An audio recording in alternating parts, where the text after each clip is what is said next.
yapacağız. Negro. Negro coin. O kadar güzel bir coin ki. Çok duygusal bir hikayesi var arkadaşlar bu coin'in. Negro coin meşhur Doge'nin bacısı.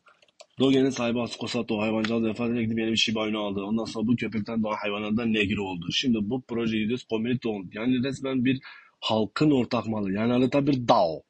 Şimdi mesela nasıl ki mahallede Davut abinin anahtarını kaybedip apartmandakilerle ortak kapı kilidi taktırmış da aynen o şekil. Şimdi bunu onaylayan arkadaşlara baktığımız zaman Vitalik Buterin, Justin Sun, Binance'ın kurucusu Yihe, yani kripto dünyasının Ronaldo'su, Messi'si. Topluluk asla boş durmayan bir topluluk. Herkese yardım ediyor, insanlık için güzel aktiviteler yapıyor.